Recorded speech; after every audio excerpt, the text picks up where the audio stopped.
ವಿದ್ಯಾರ್ಥಿಗಳೇ, ಎಲ್ಲರಿಗೂ ಬೆಳಗಿನ ಶುಭೋದಯಗಳು. ಎಲ್ಲ ತಿಂಡಿ ತಿಂದು ಬಂದಿದ್ದೀರಾ? ಸರಿ, ಇತಿಹಾಸ ಅಂದ್ರೆ ಏನು? ಯಾರು ಹೇಳ್ತೀರಿ? ಇತಿಹಾಸ ಅಂದ್ರೆ ಏನು? ಒಬ್ರು ಹೇಳಪ್ಪ. ಮಾನವನ ಗತಕಾಲದ ಚರಿತ್ರೆಯ ರಚನೆಗೆ ಬೇಕಾಗುವ ಮೂಲ ಸಾಮಗ್ರಿಗಳನ್ನು ಇತಿಹಾಸ. ಇತಿಹಾಸ ಅಂದ್ರೆ ಮಾನವನ ಗತಕಾಲದ ಘಟನೆಗಳನ್ನ ಕುರಿತು ಅಭ್ಯಸಿಸುವ ಶಾಸ್ತ್ರ. ಗೊತ್ತಲ್ಲ? ಇತಿಹಾಸ ಅಂದ್ರೆ ಮಾನವನ ಗತಕಾಲದ ಘಟನೆಗಳನ್ನ ಕುರಿತು ಅಭ್ಯಾಸ ಮಾಡುವ ವಿಜ್ಞಾನ ಅಥವಾ ಶಾಸ್ತ್ರ. ಗೊತ್ತಲ್ಲ? ಇತಿಹಾಸ ಅಂದ್ರೆ ಇತಿಹಾಸದಲ್ಲಿ ಸಾಕಷ್ಟು ರಾಜವಂಶಗಳ ಆಳ್ವಿಕೆಯನ್ನು ಕೇಳಿದ್ದೀರಿ, ಹಿಂದಿನ ತರಗತಿಗಳೆಲ್ಲ ಅಭ್ಯಾಸ ಮಾಡಿದ್ದೀರಿ. ಕನ್ನಡದ ಅಥವಾ ಕರ್ನಾಟಕದ ಮೊದಲ ರಾಜವಂಶ ಯಾವುದು? ಕರ್ನಾಟಕದಲ್ಲಿ ಆಳಿದ ಮೊದಲ ರಾಜವಂಶ ಯಾವುದು? ಯಾರು ಗೊತ್ತಿಲ್ಲ? ಎಸ್, ಕದಂಬರು. ಹೇಳಿ.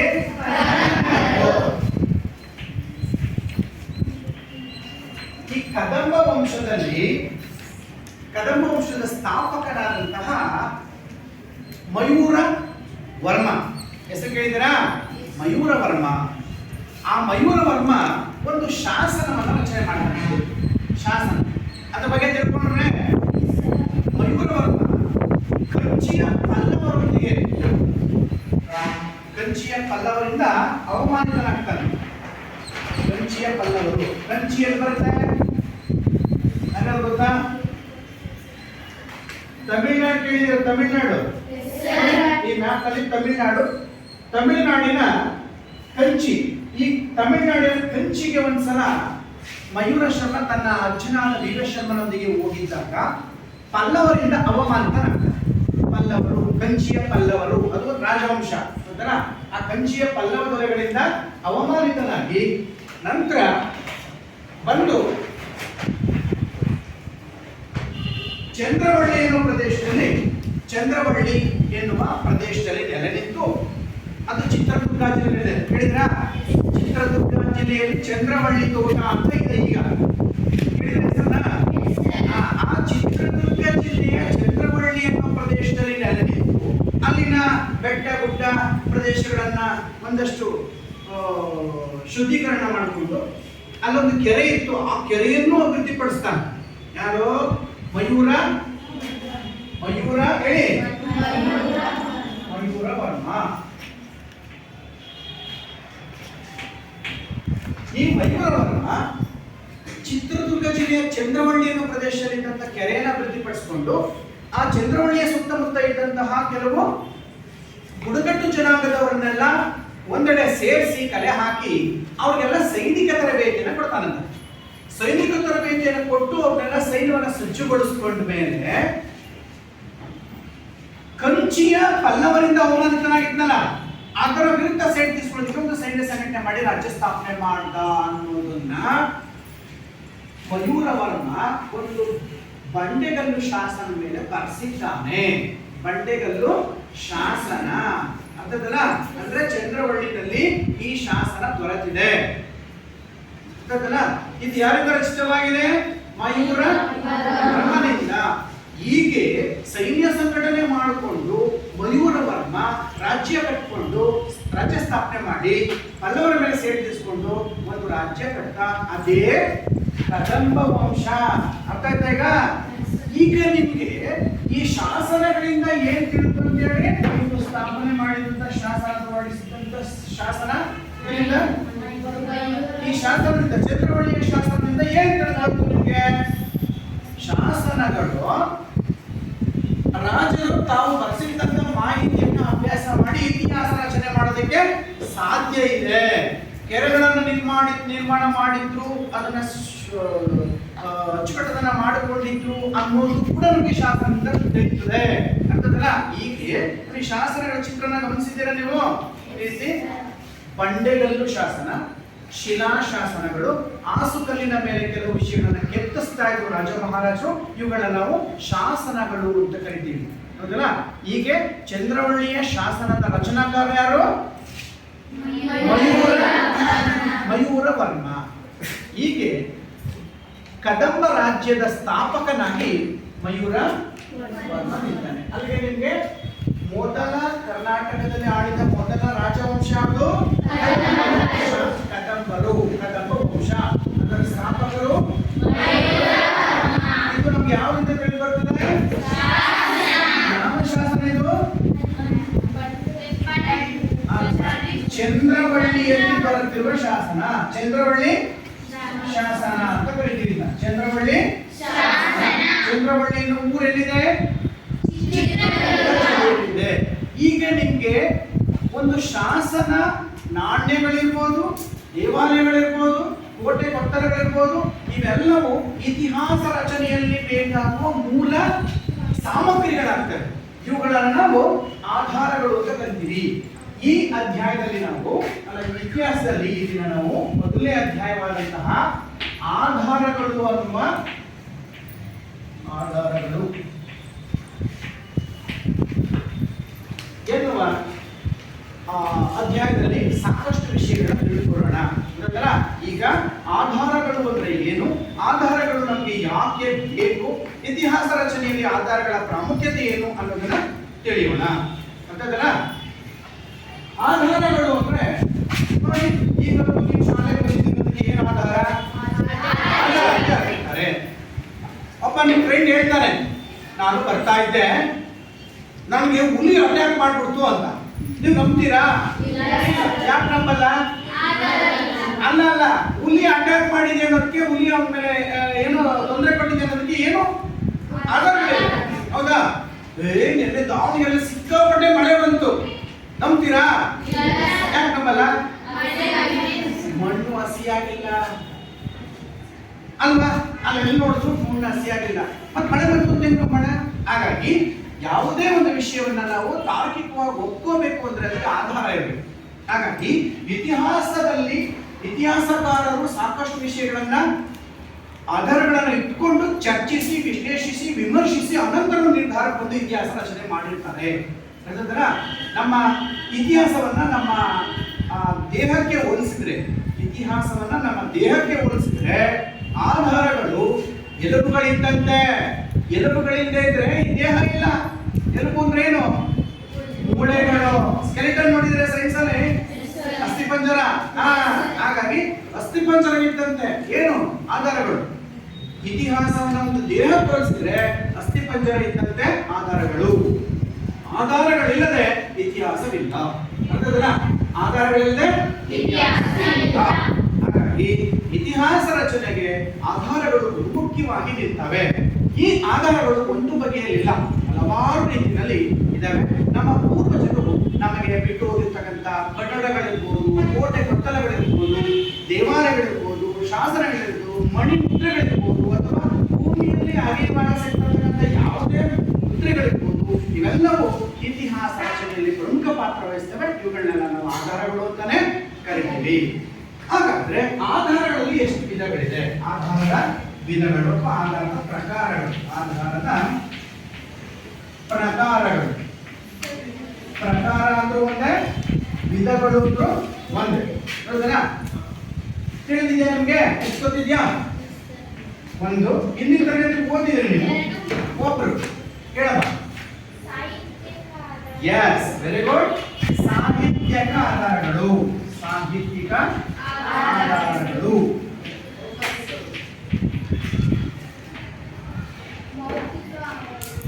ಎಸ್, ಮೌಖಿಕ ಆಧಾರಗಳು. ಮೌಖಿಕ ಆಧಾರ ಮತ್ತು ಐತಿಹ್ಯಗಳು. ಐತಿಹ್ಯಗಳು. ಐತಿಹ್ಯಗಳು. ಮತ್ತೊಂದಿದೆ ಪ್ರಾರ್ಥನಾ. ಹೇಳು. ಪ್ರಾರ್ಥನಾ ಆಧಾರಗಳು. ಪ್ರಾರ್ಥನಾ ಆಧಾರಗಳು.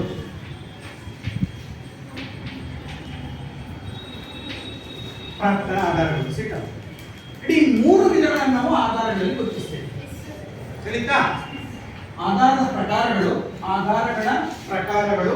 ಅದರಲ್ಲಿ ಎಷ್ಟು ವಿಧಗಳಿದೆ? ಮೂರು ವಿಧಗಳಿದೆ. ಸಾಹಿತ್ಯಿಕ ಆಧಾರಗಳು, ಪ್ರಾರ್ಥನಾ ಆಧಾರಗಳು ಮೌಖಿಕ ಆಧಾರಗಳು ಮತ್ತು ಐಕಿಕಗಳು. ಗೊತ್ತಲ್ಲ? ಇವುಗಳನ್ನ ಒಂದೊಂದು ನಾವು ನೋಡ್ತಾ ಹೋಗೋಣ. ಅರ್ಥದಲ್ಲ? ನೋಡಿ, ಸಾಹಿತ್ಯಿಕ ಆಧಾರಗಳಲ್ಲಿ ಹೇಗೆ ಎರಡು ವಿಧ ಇದೆ. ಸಾಹಿತ್ಯಿಕ ಆಧಾರಗಳಲ್ಲಿ ಎರಡು ವಿಧಗಳಿದೆ. ಒಂದು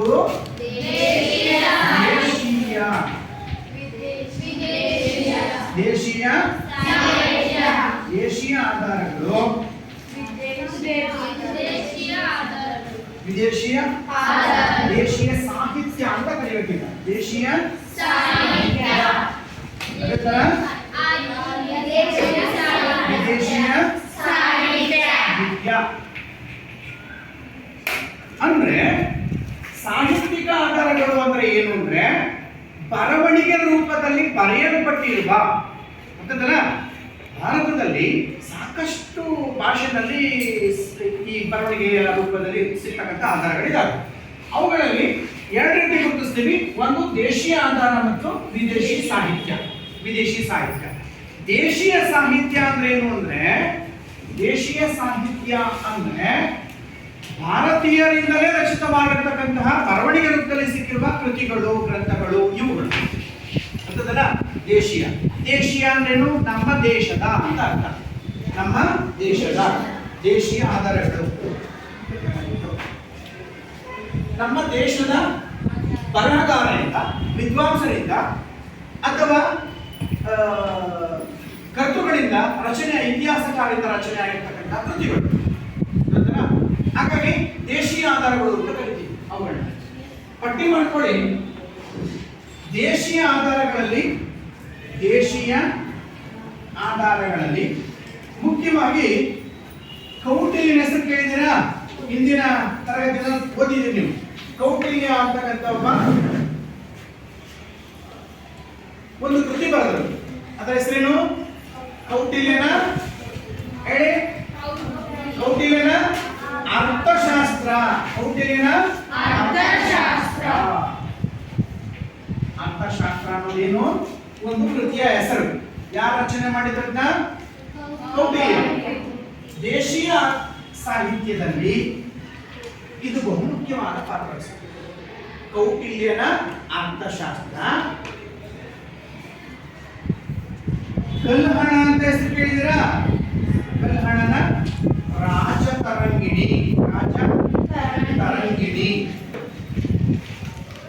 ಕಲ್ಹಣನ ರಾಜತರಂಗಿಣಿ.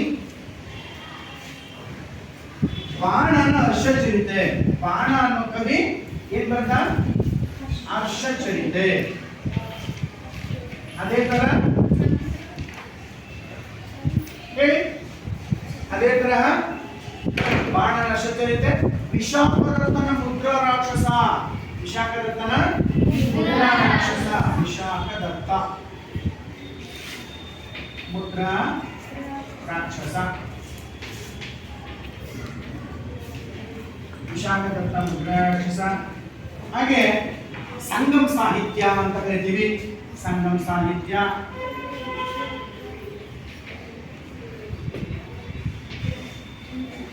ಹೀಗೆ ಹಲವಾರು ಕೃತಿಗಳು. ಆಮೇಲೆ ಹಾಲ ಅನ್ನೋ ಕವಿ, ಹಾಲ ಎನ್ನುವ ಕವಿ ಕೃತಿ ಬರೆದ. ಯಾರು ಹೇಳ್ತೀರಾ? ಹಾಲ. ಹಾಲ ಅನ್ನೋ ರಾಜ ಗಾಥಾ ಸಪ್ತಸತಿ ಹೇಳಿದಿರಾ? ಕೇಳಿದಿರಾ? ಗಾಥಾ ಸಪ್ತಸತಿ. ಗಾಥಾ ಸಪ್ತಸತಿ. ಈ ಎಲ್ಲ ಕೃತಿಗಳನ್ನು ನಾವು ಏನಂತೀವಿ? ದೇಶೀಯ ಸಾಹಿತ್ಯಗಳು.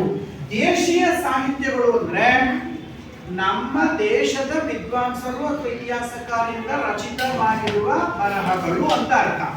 ಬಹುಮುಖ್ಯವಾಗಿ ಸಂಸ್ಕೃತ, ಪ್ರಾಕೃತ, ಹಾಗೇನೆ ಕನ್ನಡ, ತಮಿಳು, ಮರಾಠಿ ಮೊದಲಾದ ಭಾಷೆಗಳಲ್ಲಿ ಈ ಕೃತಿಗಳು ರಚನೆ ಆಗಿದ್ದಾವೆ.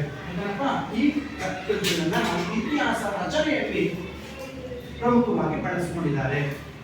ಅರ್ಥದಲ್ಲ? ಇವೆಲ್ಲವನ್ನ ದೇಶೀಯ ಸಾಹಿತ್ಯ ಅಂತ ಕರೀತೀವಿ. ನೋಡಿ, ಸಾಹಿತ್ಯಿಕ ಆಧಾರಗಳಲ್ಲಿ ಒಂದು ವಿಧ ಇದೆ. ಯಾವುದು? ದೇಶೀಯ ಆಧಾರ.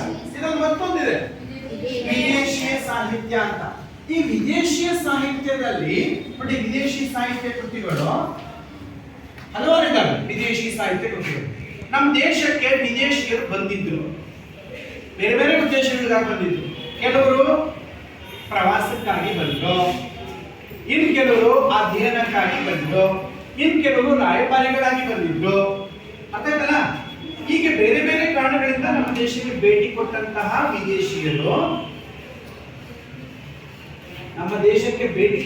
ವಿದೇಶಿಯರು ತಾವು ಕಂಡ, ಕೇಳಿದ, ನೋಡಿದ ಅನುಭವಗಳನ್ನ ತಮ್ಮದೇ ಆದ ಕೃತಿಗಳಲ್ಲಿ ಬರೆದಿಟ್ಟಿದ್ದಾರೆ. ಅವುಗಳನ್ನ ನಾವೇನು ಕರಿತೀವಿ? ವಿದೇಶಿ ಸಾಹಿತ್ಯಗಳು ಅಂತ ಹೇಳ್ತೀವಿ. ಚೀನಾದಿಂದ ಇಬ್ಬರು ಬಂದಿದ್ರು, ಹೆಸರು ಹೇಳ್ತೀರಾ ಅವ್ರ ಹೆಸರನ್ನ? ಚೀನಾದಿಂದ ವಿದೇಶಿ ಹೇಳ್ತೀರಾ? ಹೋಗಿ ನಾನು ಹೇಳ್ತೀನಿ, ನೆನಪು ನೋಡ್ರಿ. ಪಾಹಿಯಾನ ಹೆಸರು ಕೇಳಿದಿರಾ? ಪಾಹಿಯಾನ. ಯುಯೆನ್ ಸಾಂಗ್ ಚೀನಾದ ಯಾತ್ರಿಕರು. ಪಾಹಿಯಾನ ಹೇಳಿ. ಪಾಹಿಯಾನ ಇವನು ಸಿಯುಕಿ ಅನ್ನೋ ಗ್ರಂಥನ ಬರೀತಾನೆ. ಹೆಸರು ಹೇಳಿ. ಸಿಯುಕಿ. ಪಾಹಿಯಾನ ಸಿಯುಕಿ ಬರ್ದ. ಯುಯೆನ್ ಸಾಂಗ್ ಹೆಸರು ಕೇಳಿದಿರಾ? ಯುಯೆನ್ ಸಾಂಗ್ ಈತ ಗೋಕೋಕಿ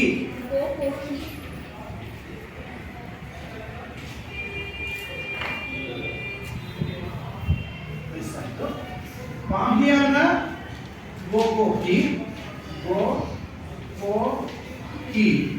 ಅದೇ ತರ ಯುಯೆನ್ ಸಾಂಗನ ಸಿ ಯು ಕಿ. ಸಿಲೋನ್ ಈಗ ಶ್ರೀಲಂಕಾ ಅಂತೀವಲ್ಲ, ಅಲ್ಲಿಂದ ಬಂದಿದ್ರು. ದೀಪವಂಶ, ಸಿಲೋನಿನ ದೀಪವಂಶ ಮತ್ತು ಮಹಾವಂಶ. ಸಿಲೋನಿನ ದೀಪವಂಶ ಮತ್ತು ಮಹಾವಂಶ. ಅದೇ ತರ ಟಾಲೆಮಿ ಹೇಳಿದ್ರೆ ಹೆಸರು? ಟಾಲೆಮಿ. ಇದು ಜಿಯೋಗ್ರಫಿ. ಟಾಲೆಮಿಯ ಜಿಯೋಗ್ರಫಿ. ಈ ಮೊದಲಾದ ಕೃತಿಗಳನ್ನ ವಿದೇಶಿ ಸಾಹಿತ್ಯ ಅಂತ ಕರಿತೀವಿ. ಅಂದ್ರೆ ಮೆಗಾಸ್ತನೀಸ್ ಹೆಸರು ಕೇಳಿದಿರಾ? ಇಂಡಿಕಾ ಅನ್ನೋ ಕೃತಿ ಬರೀತಾನೆ. ಮೆಗಾಸ್ತನೀಸನ ಇಂಡಿಕಾ ಹೆಸರು ಹೇಳಿ. ಅವನ ಹೆಸರೇನು? ಮೆಗಾಸ್ತನೀಸ್. ಬರೆದ ಕೃತಿ ಹೆಸರು ಇಂಡಿಕಾ. ಮೆಗಾಸ್ತನೀಸನ ಇಂಡಿಕಾ. ಟಾಲೆಮಿಯ ಜಿಯೋಗ್ರಫಿ, ಸಿಲೋನ್ನ ದೀಪವಂಶ ಮತ್ತು ಮಹಾವಂಶ, ಯುಯೆನ್ ಸಾಂಗನ ಸಿಯುಕಿ, ಪಾಹಿಯಾನನ ಗೋಕೋಕಿ. ಇವೆಲ್ಲವೂ ವಿದೇಶಿ ಸಾಹಿತ್ಯ ಕೃತಿಗಳು, ವಿದೇಶಿ ಬರಹಗಾರರು ರಚಿಸಿರ್ತಕ್ಕಂಥ ಕೃತಿಗಳು. ಇವರು ನಮ್ಮ ದೇಶಕ್ಕೆ ಏನಕ್ಕೆ ಬಂದಿದ್ರು? ಪ್ರವಾಸಕ್ಕಾಗಿ ಬಂದಿದ್ರು, ಸಂದರ್ಶನಕ್ಕಾಗಿ ಬಂದಿದ್ರು, ರಾಯಭಾರಿಗಳಾಗಿ ಇದ್ರು, ಅವರೆಲ್ಲ ಯಾತ್ರಿಕರಾಗಿ ಬಂದ್ರು. ಇವರೆಲ್ಲ ಬಂದವರು ಸುಮ್ಮನೆ ಹೋಗಿಲ್ಲ, ಭಾರತದ ರಾಜಮನೆತನಗಳಿಗೆಲ್ಲ ಭೇಟಿ ಕೊಟ್ಟಿದ್ರು. ಅಲ್ಲೆಲ್ಲ ಒಂದಷ್ಟು ತಾವು ಕಂಡ ಅನುಭವಗಳನ್ನ ತಮ್ಮದೇ ಆದ ಗ್ರಂಥಗಳಲ್ಲಿ ಬರೆದಿಟ್ಟಿದ್ದಾರೆ. ಇವುಗಳು ಕೂಡ ಇತಿಹಾಸ ರಚನೆಗೆ ಆಧಾರಗಳಾಗಿ ಬಳಸಲಾಗಿದೆ. ಹೌದಲ್ಲ? ಇತಿಹಾಸದಲ್ಲಿ ಆಧಾರಗಳು ಎಷ್ಟು ಮುಖ್ಯ ಅಂದ್ರೆ, ಒಬ್ಬ ನ್ಯಾಯವಾದಿಗೆ ಸಾಕ್ಷಿಗಳಿದ್ದಾರೆ. ಒಬ್ಬ ನ್ಯಾಯವಾದಿ ಅಂದ್ರೇನು? ಕೋರ್ಟ್ ವಾದ ಮಾಡ್ತಕ್ಕಂಥ ಲಾಯರ್ಗಳು, ವಕೀಲರು. ಅವರಿಗೆ ಮುಖ್ಯವಾಗಿ ಏನ್ ಬೇಕು? ಸಾಕ್ಷಿಗಳು, ಪುರಾವೆಗಳು, ವಿಟ್ನೆಸ್ ಅಂತೀವಲ್ಲ. ಹಾಗಾಗಿ ಆ ಸಾಕ್ಷಿಗಳಿದ್ದಂತೆ ಹೀಗೆ ಈ ಇತಿಹಾಸದ ರಚನೆಯಲ್ಲಿ ಸಾಹಿತ್ಯಾಧಾರಗಳು, ಅದರಲ್ಲಿ ದೇಶೀಯ ಸಾಹಿತ್ಯ ಮತ್ತು ವಿದೇಶಿ ಸಾಹಿತ್ಯದ ಕೃತಿಗಳನ್ನು ನೋಡಿದ್ವಿ. ಒಬ್ಬರ ಎದ್ದಿದ್ದು ಹೋದಪ್ಪ, ದೇಶೀಯ ಸಾಹಿತ್ಯ ಕೃತಿಗಳನ್ನು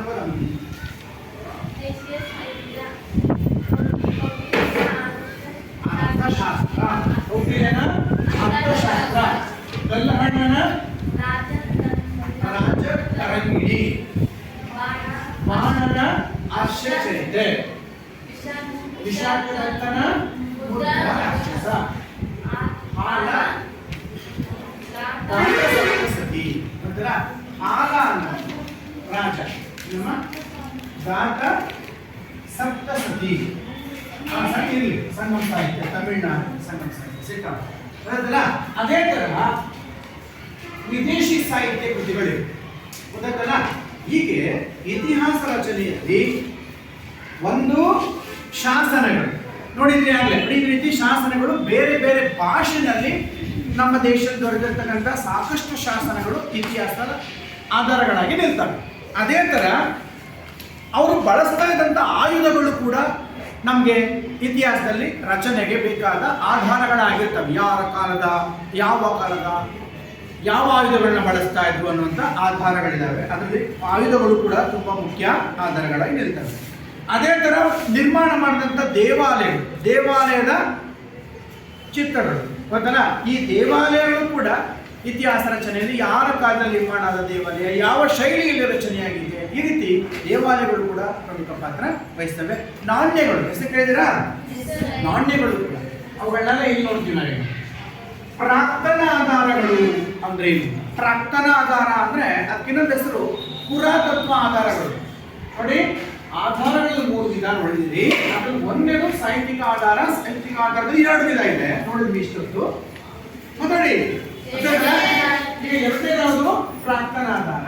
ಈ ಪ್ರಾಕ್ತನ ಆಧಾರದಲ್ಲಿ ಇನ್ನೊಂದು ಹೆಸರು ಇದೆ ಪುರಾತತ್ವ ಆಧಾರ. ಪುರಾತತ್ವ ಪ್ರಾಕ್ತನ ಆಧಾರ ಅಂದ್ರೆ ಪುರಾತತ್ವ ಆಧಾರ ಅಂತ ಇರುತ್ತೆ. ಅದಕ್ಕಿನ್ನೊಂದು ಹೆಸರು ಹೇಳ್ತೀವಿ. ಇದಕ್ಕೆ ಮತ್ತೊಂದು ಹೆಸರು ಅಥವಾ ಅಂದ್ರೇನು? ಮತ್ತೊಂದು ಹೆಸರು. ಪ್ರಾಕ್ತನ ಆಧಾರಗಳಲ್ಲಿ ಮತ್ತೊಂದು ಹೆಸರು ಪುರಾತತ್ವ ಆಧಾರಗಳು. ಗೊತ್ತಲ್ಲ? ಹೇಳಿ, ಪ್ರಾಕ್ತನ ಆಧಾರ ಅಂತ ವಿಚಾರ ಮಾಡಿ. ಈ ಪ್ರಾಕ್ತನ ಆಧಾರಗಳಲ್ಲಿ ಮುಖ್ಯವಾಗಿ ಯಾವ್ಯಾವಿದಾವೆ ಹೇಳಿ? ಶಾಸನಗಳು. ನೋಡಿ, ಪ್ರಾಕ್ತನ ಆಧಾರಗಳಲ್ಲಿ ನೋಡಿ, ಇದರಲ್ಲಿ ಒಂದು ಶಾಸನಗಳು,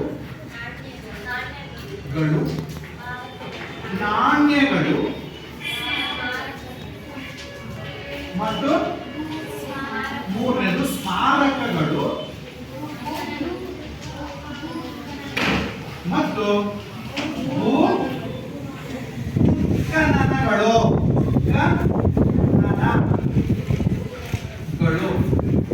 ಈಗ ನಾವು ಒಂದೊಂದ ನೋಡ್ತಾ ಹೋಗ್ಬೇಕು. ನೋಡಿ, ಪ್ರಾಕ್ತನ ಆಧಾರಗಳಿಗೆ ಮತ್ತೊಂದು ಹೆಸರು ಹೇಳಿ?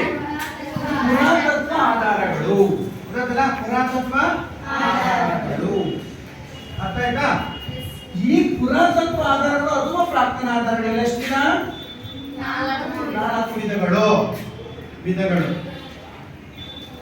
ಹೌದಾ? ಈ ಪುರಾತತ್ವ ಅಥವಾ ಪ್ರಾಕ್ತನ ಆಧಾರಗಳ 4 ವಿಧಗಳಲ್ಲಿ ಒಂದು ಶಾಸನಗಳು. ಇವತ್ತು ಈ ಶಾಸನಗಳ ಬಗ್ಗೆ ತಿಳಿಯೋಣ. ಹೌದಲ್ಲ? ಈಗಾಗಲೇ ನಿಮಗೆ ಚಂದ್ರವಳ್ಳಿ ಶಾಸನದ ಬಗ್ಗೆ ಹೇಳಿದೆ. ಚಂದ್ರವಳ್ಳಿ ಶಾಸನ ಸಂಸ್ಕೃತ ಭಾಷೆಯಲ್ಲಿದೆ ಅಂತೇಳಿ ಸಂಶೋಧಕರು ಅದನ್ನ ಗುರುತಿಸಿದ್ದಾರೆ. ಯಾವ ಭಾಷೆಯಲ್ಲಿ? ಸಂಸ್ಕೃತ ಭಾಷೆ. ಭಾರತದಲ್ಲಿ ಮೊದಲ ಬಾರಿಗೆ ನಮ್ಮ ದೇಶದಲ್ಲಿ ದೊರೆತಿರ್ತಕ್ಕಂಥ ಶಾಸನಗಳು ಅಶೋಕನ ಕಾಲದ ಶಾಸನಗಳು. ಅಶೋಕ ಚಕ್ರವರ್ತಿ ಬಗ್ಗೆ ಕೇಳಿದಿರಾ? ಯಾವ ಸಾಮ್ರಾಜ್ಯದ ದೊರೆ? ಇಲ್ಲ. ಅಶೋಕ ಚಕ್ರವರ್ತಿ ಯಾವ ಸಾಮ್ರಾಜ್ಯದ ದೊರೆಯಾಗಿ ಆಳ್ವಿಕೆ ನಡೆಸಿದ ಹೇಳ್ರಿ? ಮೊಘಲ, ಮೌರ್ಯನ? ಮೌರ್ಯ ವಂಶದ ದೊರೆ. ಇತಿಹಾಸದ ಬಾಂಧಳದಲ್ಲಿ ಎಂದೋ ಮಿನಿಗಿ ಅಂಗಮಾಯವಾಗಿರುವ ಸಾವಿರಾರು ಭುವನೈಕ್ಯ ಚಕ್ರವರ್ತಿಗಳ ನಡುವೆ ಸ್ವಾಜಲ್ಯಮಾನವಾಗಿ ಪ್ರಕಾಶಿಸುತ್ತಿರುವ ಅಕ್ಷಯ ತಾರೆ ಎಂದರೆ ಅಶೋಕನನ್ನ ಅಶೋಕ ಮಹಾಶಯ ಅಂತ ಕರೀತಾರೆ. ಅಶೋಕ ಮಹಾಶಯ ಅದರ ಮೌರ್ಯ ಸಾಮ್ರಾಜ್ಯದ ಅತ್ಯಂತ ಸಮರ್ಥ ಹೆಸರಾಂತ ಚಕ್ರವರ್ತಿ ಅಶೋಕ. ಈ ಅಶೋಕ ಚಕ್ರವರ್ತಿಯ ಕಾಲದ ಶಾಸನಗಳು ನಮ್ಮ ದೇಶದಲ್ಲಿ ಸಾಕಷ್ಟು ದೊರೆತಿದೆ. ಮೊದಲು ಸಿಕ್ಕಿದ್ದೇ ಅಶೋಕನ ಶಾಸನಗಳು ದೇಶದಲ್ಲಿ. ಅರ್ಥಾಯ್ತಲ್ಲ? ನಮ್ಮ ದೇಶದಲ್ಲಿ ಮೊದಲು ದೊರೆತ ಶಾಸನಗಳು ಅಶೋಕನ ಕಾಲದ ಶಾಸನಗಳು. ಅಶೋಕನ ಕಾಲದ ಶಾಸನಗಳು ಕರ್ನಾಟಕದಲ್ಲೂ ದೊರೆತಿದೆ. ಕರ್ನಾಟಕದ ಮಸ್ಕಿ, ಬ್ರಹ್ಮಗಿರಿಗಳಲ್ಲಿ, ಕರ್ನಾಟಕದ ರಾಯಚೂರು ಜಿಲ್ಲೆಯ ಮಸ್ಕಿ ಮತ್ತು ಬ್ರಹ್ಮಗಿರಿಗಳಲ್ಲಿ ಸಿಕ್ಕಿದ್ದಾರೆ, ದೊರೆತಿದ್ದಾರೆ. ಅರ್ಥಾಯ್ತಲ್ಲ? ನೆನಪಿಡಿ, ಭಾರತದಲ್ಲಿ ದೊರೆತ ಮೊದಲ ಶಾಸನಗಳು ಅಶೋಕನ ಕಾಲದವು. Very clear? ಅಶೋಕನ ಕಾಲದ ಶಾಸನಗಳು ಹೆಚ್ಚಾಗಿ ಪ್ರಾಕೃತ ಭಾಷೆಯಲ್ಲಿ. ಮತ್ತೆ ಲಿಪಿ ಬಂದ್ರೆ ಬ್ರಾಹ್ಮಿ ಲಿಪಿಯಲ್ಲಿ, ಖರೋಷ್ಠಿ ಲಿಪಿಯಲ್ಲಿ ರಚನೆ ಆಗಿದ್ದಾರೆ. ಅರ್ಥಾಯ್ತನಪ್ಪ? ಇನ್ನು ಕರ್ನಾಟಕದ ಮಟ್ಟಕ್ಕೆ ಬಂದ್ರೆ ಅರ್ಥ ಮಾಡ್ಕೊಳ್ಳಿ. ಈಗ ಕರ್ನಾಟಕದಲ್ಲಿ ಸಿಕ್ಕಿರ್ತಕ್ಕಂಥ ಮೊದಲ ಶಾಸನ ಯಾವುದು ಹೇಳಮ್ಮ? ಜೋರಾಗಿ ಹೇಳ್ಬೇಕು. ಹಲ್ಮಿಡಿ ಶಾಸನ. ವೆರಿ ಗುಡ್, ಚಪ್ಪಾಳೆ ಹಾಕಿ ಒಂದು. ಕನ್ನಡದಲ್ಲಿ ದೊರೆತ ಮೊದಲ ಶಾಸನ ಯಾವುದು? ಹಲ್ಮಿಡಿ ಶಾಸನ. ಕರ್ನಾಟಕದಲ್ಲಿ ದೊರೆತ ಮೊದಲ ಶಾಸನ ಹಲ್ಮಿಡಿ ಶಾಸನ. ಈ ಹಲ್ಮಿಡಿ ಶಾಸನ ಸಾಮಾನ್ಯ ಶಕ 450ರಲ್ಲಿ ದೊರೆತಿದೆ. ಇದು ಕನ್ನಡ ಭಾಷೆಯಲ್ಲಿ ದೊರೆತಕ್ಕಂಥ ಮೊದಲ ಶಾಸನ. 450ರ ಸುಮಾರಿನಲ್ಲಿ ಇದು ದೊರೆತಿದೆ. ಹಾಸನ ಜಿಲ್ಲೆಯ ಬೇಲೂರು ತಾಲೂಕಿನ ಹಲ್ಮಿಡಿ ಅನ್ನೋ ಊರಿನಲ್ಲಿ ದೊರೆತಿದೆ. ಅದಕ್ಕೆ ಇದಕ್ಕೆ ಹಲ್ಮಿಡಿ ಶಾಸನ ಅಂತ ಹೆಸರು. ಹಲ್ಮಿಡಿ ಅನ್ನೋದೇನು? ಊರ ಹೆಸರು. ಅಂತದಲ್ಲ ದೊರೆತಿರೋದು ಯಾವಾಗ? ಸಾಮಾನ್ಯ ಶಕ 450ರ ಸುಮಾರಿನಲ್ಲಿ, ಆ ಕಾಲಘಟ್ಟದಲ್ಲಿ. ಹಾಗಾಗಿ ಇದಕ್ಕೆ ಹಲ್ಮಿಡಿ ಶಾಸನ ಕನ್ನಡದಲ್ಲಿ ದೊರೆತ ಮೊದಲ ಶಾಸನ. ನೆನ್ಪಿಡಿ, ಅರ್ಥ ಆಗಲ್ಲ? ಕನ್ನಡದಲ್ಲಿ ಕನ್ನಡ ಭಾಷೆಯಲ್ಲಿ ರಚಿತವಾದ ಮೊದಲ ಶಾಸನ ಅಂತೇಳಿ ಹಲ್ಮಿಡಿ ಶಾಸನ ಗುರುತಿಸ್ತಾರೆ. ಗೊತ್ತಲ್ಲ? ಹೀಗೆ ಈ ಶಾಸನಗಳು ಈಗಾಗಲೇ ನೋಡಬಹುದು. ಶಾಸನಗಳನ್ನ ಈ ಶಾಸನಗಳು ಸಾಕಷ್ಟು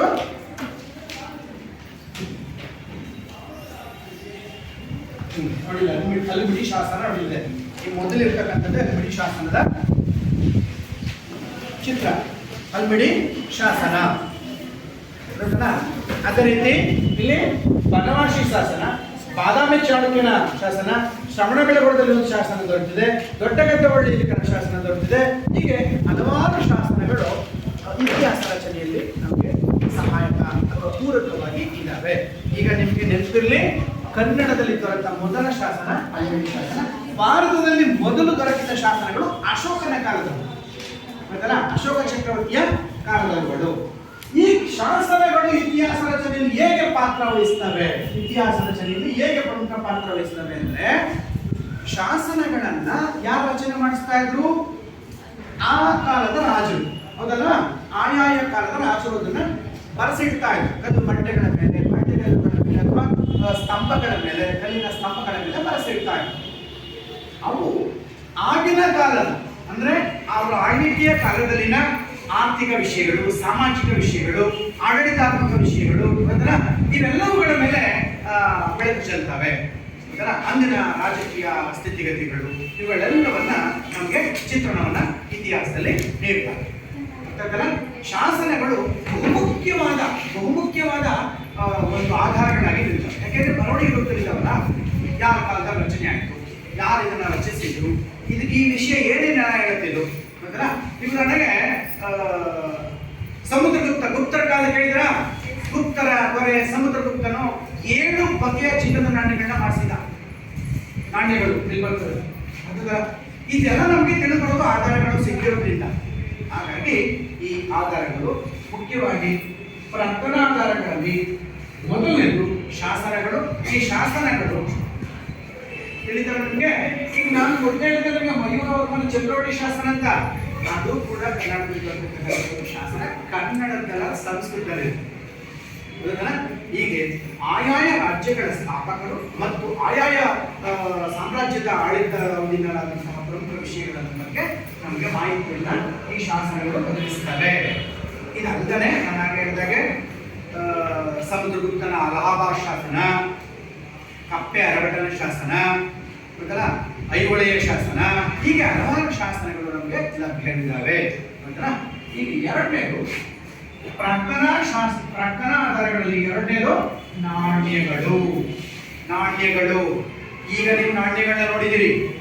1 ರೂಪಾಯಿ ನಾಣ್ಯ, 2 ರೂಪಾಯಿ ನಾಣ್ಯ, 5 ರೂಪಾಯಿ ನಾಣ್ಯ, 10 ರೂಪಾಯಿ ನಾಣ್ಯ, 20 ರೂಪಾಯಿ ನಾಣ್ಯ ಅಂತ. ನಾವು ಈ ನಾಣ್ಯಗಳ ಬಗ್ಗೆ ಮಾತಾಡ್ತಾ ಇಲ್ಲ. ರಾಜರ ಕಾಲದಲ್ಲಿ ಹಿಂದಿನ ಕಾಲದಲ್ಲಿ ರಾಜರು ಅಚ್ಚು ಹಾಕಿಸಿದಂತಹ ನಾಣ್ಯಗಳು ಅಲ್ಲ. ಆ ಕಾಲದ ರಾಜರ ಕಾಲದ ನಾಣ್ಯಗಳಲ್ಲಿ ಅಂದಿನ ಕಾಲದ ರಾಜಕೀಯ ಸ್ಥಿತಿ, ಅವರ ಆಡಳಿತ ಸ್ಥಿತಿಗತಿಗಳು, ಆರ್ಥಿಕ ಸ್ಥಿತಿಗತಿಗಳು. ಹೇಗೆ ಆರ್ಥಿಕ ಸ್ಥಿತಿಗತಿಗಳು? ಸಮುದ್ರಗುಪ್ತ ಚಕ್ರವರ್ತಿ 7 ಬಗೆಯ ಚಿನ್ನದ ನಾಣ್ಯಗಳು ಗುಪ್ತರ ಕಾಲದಲ್ಲಿ ರಚನೆ ಮಾಡಿದ್ದ ಅಂದ್ರೆ ಅದಕ್ಕೆ ಸುಭಿಕ್ಷವಾದ ನಾಡಾಗಿತ್ತು. ನಾಣ್ಯಗಳಲ್ಲೇ ಚಿನ್ನದ ನಾಣ್ಯಗಳು ಬಂದ್ರೆ ಸಾಮಾನ್ಯನ? ಈಗೇನಾದ್ರು ಚಿನ್ನದ ನಾಣ್ಯಗಳು ಮಾಡಿಬಿಟ್ರೆ ಎಲ್ಲರೂ ನಾಣ್ಯಗಳು ಬಂದ ತಕ್ಷಣ ಕೈಗೊಂಡ್ಬಿಡ್ತಾರೆ ಕಟ್ಟಿಗೆ ಬೀಗ. ಹೌದಲ್ಲ? ಚಿನ್ನದ ನಾಣ್ಯಗಳು ಬಂದ್ರೆ ಹೊರಗೆ ಕೊಡ್ತೀರಾ ನೀವು? ಚಲಾವಣೆ ಬಿಡ್ತೀರಾ? ಇಲ್ಲ. ಆದ್ರೆ ಅವತ್ತಿನ ರಾಜರ ಕಾಲದಲ್ಲಿ ಚಿನ್ನದ ನಾಣ್ಯಗಳನ್ನು ಹಚ್ಚಾಕ್ಸಿದ್ರು, ತಾಮ್ರದ ನಾಣ್ಯಗಳು ಇದ್ವು, ಬೆಳ್ಳಿಯ ನಾಣ್ಯಗಳು ಇದ್ವು. ಗೊತ್ತಲ್ಲ? ಇವುಗಳು ಅಂದಿನ ರಾಜ್ಯದ ಸಮೃದ್ಧತೆಯನ್ನು ತಿಳಿಸ್ತಾ ಇದೆ. ಸಮೃದ್ಧತೆ ಅಂದ್ರೆ ಏನು? ಎಷ್ಟು ಶ್ರೀಮಂತವಾಗಿತ್ತು ಅಂತ. ಗುಪ್ತರ ಕಾಲವನ್ನ ಸುವರ್ಣಯುಗ ಅಂತಾನೆ ಕರೀತಾರೆ. ಏನಂತಾರೆ? ಸುವರ್ಣಯುಗ. ಅಷ್ಟೇ ಅಲ್ಲ, ಸಮುದ್ರಗುಪ್ತನು ವೀಣೆಯನ್ನು ನುಡಿಸುತ್ತಿರುವಂತಹ ಒಂದು ಚಿತ್ರ ಆ ನಾಣ್ಯಗಳ ಮೇಲೆ ಅಚ್ಚು ಹಾಕಿಸಿದ್ದಾರೆ. ಇದರಿಂದ ನಮ್ಗೆ ಏನ್ ತಿಳಿದು ಬರ್ತೇವೆ ನೋಡೋಣ. ಯಾರಾದ್ರೂ ಬುದ್ಧಿವಂತರು ಕೇಳಿಸ್ಕೊತಾ ಇದ್ದೀರಾ? ನಾಣ್ಯಗಳ ಮೇಲೆ ಸಮುದ್ರಗುಪ್ತ ವೀಣೆಯನ್ನು ನುಡಿಸುತ್ತಿರುವ ಚಿತ್ರ ಇದೆ. ಇದರಿಂದ ನಮ್ಗೆ ಏನ್ ತಿಳಿದು ಬರ್ತದೆ ಹೇಳಮ್ಮ? ಗುಪ್ತ ದೊರೆಯಾದ ಸಮುದ್ರಗುಪ್ತನಿಗೆ ಸಂಗೀತದಲ್ಲಿ ಆಸಕ್ತಿ ಇತ್ತು. ಗೊತ್ತಾಯ್ತಲ್ಲ? ಸಂಗೀತದಲ್ಲಿ ಆಸಕ್ತಿ ಇತ್ತು ಅಂತಕ್ಕಂಥದ್ದು ತಿಳಿದು ಬರುತ್ತೆ. ಹೀಗೆ ನಾಣ್ಯಗಳು ಕೂಡ ಆಗಿನ ಕಾಲದ ಇತಿಹಾಸದಲ್ಲಿ ಸಾಕಷ್ಟು ಇತಿಹಾಸ ರಚನೆ ಮಾಡುವಾಗ ಸಾಕಷ್ಟು ವಿವರಗಳನ್ನು ನಮಗೆ ಮಾಹಿತಿಯನ್ನು ಕೊಡ್ತವೆ. ತಿಳಿತಲ್ಲ? ನಾಣ್ಯಗಳು ಪ್ರಾಕ್ತನ ಆಧಾರಗಳಲ್ಲಿ ಒಂದೇದು ಮಾಹಿತಿ, ಎರಡನೇದು ನಾಣ್ಯಗಳು, ಮೂರನೇದು ಸ್ಮಾರಕಗಳು. ಸಾಕಷ್ಟು ದೇವಾಲಯಗಳಿವೆ, ಕೋಟೆಗಳು ಕಟ್ಟಿಸಿದ್ದಾರೆ, ಅರಮನೆಗಳನ್ನ ಕಟ್ಟಿಸಿದ್ದಾರೆ. ತಾಜ್ ಮಹಲ್ ಹೆಸರು ಕೇಳಿದಿರಾ? ಇದು ಒಂದು ನೆನಪಿಗೋಸ್ಕರ ಕಟ್ಟಿರ್ತಕ್ಕಂಥ ಏನು ಸ್ಮಾರಕ ಅದರ. ಹೀಗೆ ಸಾಕಷ್ಟು ದೇವಾಲಯಗಳು, ಕೋಟೆಗಳು ಅಥವಾ ಅರಮನೆಗಳು ಇವುಗಳನ್ನೆಲ್ಲ ನಾವು ಸ್ಮಾರಕಗಳಾಗಿ ಗುರುತಿಸ್ತೀವಿ. ಬೇಲೂರಿನ ಹಳೇಬೀಡಿನ ದೇವಾಲಯಗಳು, ಬೇಲೂರಿನ ಚೆನ್ನಕೇಶವ ದೇವಾಲಯ,